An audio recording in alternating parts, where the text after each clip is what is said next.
মোস্তফা ইমরান রাজু, নিশ্চয়ই আপনি আমাকে শুনতে পাচ্ছেন। আমরা প্রধান উপদেষ্টার সাথে মালয়েশিয়ার প্রধানমন্ত্রীর বৈঠক হয়েছে সেটা জানি।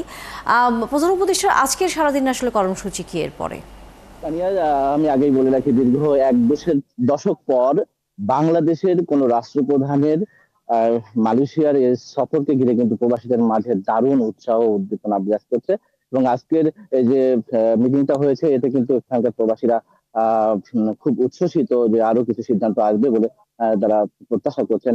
তো প্রধানমন্ত্রীর সঙ্গে বৈঠকের পর কিন্তু বিকেলে এখানকার যারা ব্যবসায়িক রয়েছেন, এখানকার যারা কমিউনিটি রয়েছেন, কমিউনিটি নেতৃবৃন্দ রয়েছেন, তাদের সঙ্গে কিন্তু আমাদের প্রধান উপদেষ্টা ডক্টর মোহাম্মদ ইউনূস বৈঠক করবেন এবং সেখানে বাণিজ্য বিনিয়োগের ব্যাপারে তিনি বিভিন্ন যারা এখানে ব্যবসা বাণিজ্য করছেন এবং এই স্থানীয় ব্যবসায়িক তাদের সঙ্গেও কিন্তু তিনি বলবেন। এবং কমিউনিটির বিশেষ করে কিন্তু অনেক দাবি দেওয়া রয়েছে, বিশেষ করে এখানে যারা কাগজপত্র বিহীন হয়ে পড়েছে সেসব অভিবাসীদের বিষয়ে কিন্তু এখানে কমিউনিটি নেতৃবৃন্দ প্রধান উপদেষ্টার কাছে সঙ্গে কথা বলতে চায়। আরো কিছু সমস্যা রয়েছে যেখানে যা অভিবাসীরা কিন্তু এখানকার যা প্রবাসীরা দীর্ঘদিন ধরে কিন্তু অপেক্ষায় ছিলেন যে বাংলাদেশের রাষ্ট্রপ্রধানরা আসবেন, প্রধান আসবেন এবং কথা বলবেন। তো প্রধান উপদেষ্টার এই সফরে বিকাল 5টায় কিন্তু এই বৈঠকটি শুরু হওয়ার কথা রয়েছে। একই সঙ্গে ব্যবসায়িকদের সঙ্গে আবার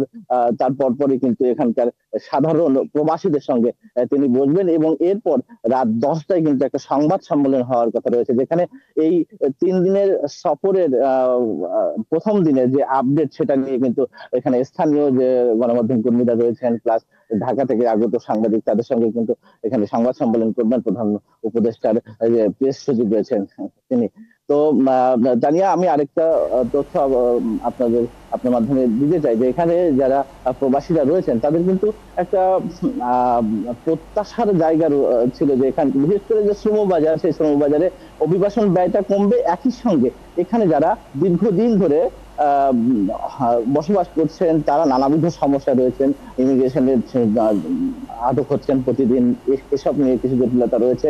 এছাড়া এখানে অনেকেই কাগজপত্র বিহীন হয়ে পড়েছেন, সেই কাগজপত্র বিহীন কর্মীদের কিন্তু বৈধতা দেওয়ার ব্যাপারে প্রধান উপদেষ্টার দৃষ্টি আকর্ষণ করবেন এখানকে যারা দীর্ঘদিন অবস্থান রয়েছেন এমন প্রবাসীরা। তানিয়া, আমার কাছে এই ছিল সবশেষ। ধন্যবাদ মোস্তফা ইমরান রাজু। আপনার মাধ্যমে নিশ্চয়ই আমরা যখন সংবাদ সম্মেলনের প্রস্তুতির খবর নিশ্চয়ই জানতে পারবো পরবর্তীতে।